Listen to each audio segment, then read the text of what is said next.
సంజయ్ గాంధీ నుంచి విజయ్ వరకు భారత్లో ఇప్పటివరకు జరిగిన విమాన ప్రమాదాల్లో ఎంతో మంది ప్రముఖులు ప్రాణాలు కోల్పోయారు. తాజాగా గుజరాత్లోని అహ్మదాబాద్లో జరిగిన ఘోర విమాన ప్రమాదంలో ఆ రాష్ట్ర మాజీ ముఖ్యమంత్రి విజయ్ రూపానీ మరణించారు. హోమీ జహంగీర్ బాబా భారత అణు కార్యక్రమ పితామహుడు. ఆయన మన దేశానికి చెందిన విశ్వవిఖ్యాత అణు భౌతిక శాస్త్రవేత్త. 1966 జనవరి 24న హోమీ బాబా ప్రయాణిస్తున్న ఎయిర్ ఇండియా 101 విమానం స్విట్జర్లాండ్లోని స్విస్ ఆల్ప్స్ పర్వతాల్లో ఉన్న మోంట్ బ్లాంక్ శిఖరంలో కూలిపోయింది. ఈ ప్రమాదంలో ఆయన మరణించారు. స్విట్జర్లాండ్లోని జెనీవాలో ఉన్న ఎయిర్ ట్రాఫిక్ కంట్రోల్ విభాగంతో విమాన పైలట్లు సరిగ్గా కమ్యూనికేట్ చేసుకోకపోవడం వల్లే ఈ ప్రమాదం జరిగిందని అనంతరం చేపట్టిన దర్యాప్తులో వెల్లడైంది. మాజీ ప్రధాని ఇందిరాగాంధీ కుమారుడు సంజయ్ గాంధీ విమాన ప్రమాదంలోనే చనిపోయారు. ఆయనకు 1976లో పైలట్ లైసెన్స్ వచ్చింది. 1980 జూన్ 23న ఢిల్లీలోని సబ్జర్జింగ్ విమానాశ్రయం సమీపంలో ఢిల్లీ ఫ్లయింగ్ క్లబ్కు చెందిన విమానంలో సంజయ్ గాంధీ ఏరోబాటిక్స్ చేస్తున్న క్రమంలో అకస్మాత్తుగా నియంత్రణ కోల్పోయారు. ఫలితంగా విమానం కూలడంతో సంజయ్ గాంధీ చనిపోయారు. కాంగ్రెస్ సీనియర్ నేత మాధవరాయ్ సింధియా గతంలో విమానయాన శాఖ మంత్రిగా సేవలు అందించారు. ఈయన కూడా విమాన ప్రమాదంలోనే ప్రాణాలు కోల్పోయారు.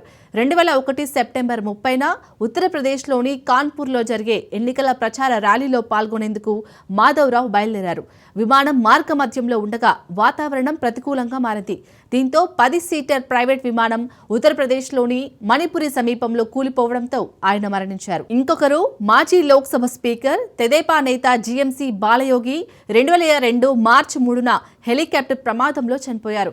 ఆయన ఒక ప్రైవేట్ హెలికాప్టర్లో ఆంధ్రప్రదేశ్లోని పశ్చిమ గోదావరి జిల్లా భీమవరం నుంచి బయలుదేరారు.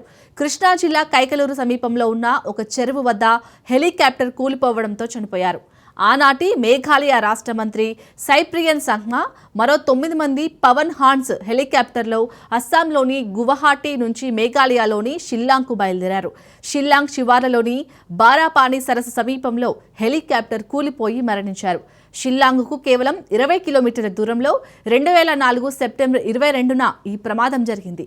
మరొకరు సినిమా హీరోయిన్ సౌందర్య 2004 ఏప్రిల్ 17న జరిగిన గగనతల ప్రమాదంలో చనిపోయారు. సింగిల్ ఇంజిన్ కలిగిన సెస్నా 180 విమానంలో బెంగళూరులోని జక్కూర్ ఎయిర్ ఫీల్డ్ నుండి తెలంగాణలోని కరీంనగర్కు సౌందర్య బయలుదేరారు. ఈ విమానం టేక్ ఆఫ్ అయిన కొన్ని నిమిషాల్లోనే కూలిపోయింది. దీంతో అందులోని సౌందర్య సహా 4 ప్రయాణికులు చనిపోయారు. ఆ సమయానికి సౌందర్య వయసు 32 ఏళ్లు. ఆమె గర్భిణిగా ఉన్నారు. ఇక విమాన ప్రమాదంలో ప్రముఖ పారిశ్రామికవేత్త ఓం ప్రకాష్ జిందాల్ మరణించారు. అప్పట్లో హర్యానా రాష్ట్ర మంత్రిగా ఉన్న ఆయన 2005 మార్చి 31న మరో మంత్రి సురీందర్ సింగ్తో కలిసి హెలికాప్టర్లో ఢిల్లీ నుంచి చండీగఢ్కు బయలుదేరారు. ఉత్తరప్రదేశ్లోని సహరాన్పూర్ సమీపంలో హెలికాప్టర్ కూలింది. ఈ ప్రమాదంలో ఓం ప్రకాష్ జిందాల్, సురీందర్ సింగ్ చనిపోయారు.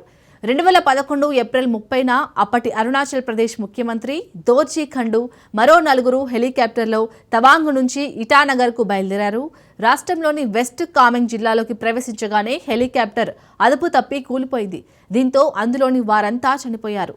దేశ తొలి chief of defence staff general Bipin Rawat 2021 December 8న హెలికాప్టర్ ప్రమాదంలో చనిపోయారు. బిపిన్ రావత్, ఆయన భార్య మరో 11 మంది హెలికాప్టర్లో తమిళనాడులోని సులూర్ నుంచి వెల్లింగ్టన్కు బయలుదేరారు. అనంతరం తమిళనాడులోని కూనూరు సమీపంలో హెలికాప్టర్ కూలిపోయింది. దీంతో అందులో ప్రయాణిస్తున్న వారంతా ప్రాణాలు కోల్పోయారు. ఉమ్మడి ఆంధ్రప్రదేశ్ రాష్ట్రానికి ముఖ్యమంత్రిగా ఉన్న సమయంలో వైఎస్ రాజశేఖర రెడ్డి హెలికాప్టర్ ప్రమాదంలో చనిపోయారు.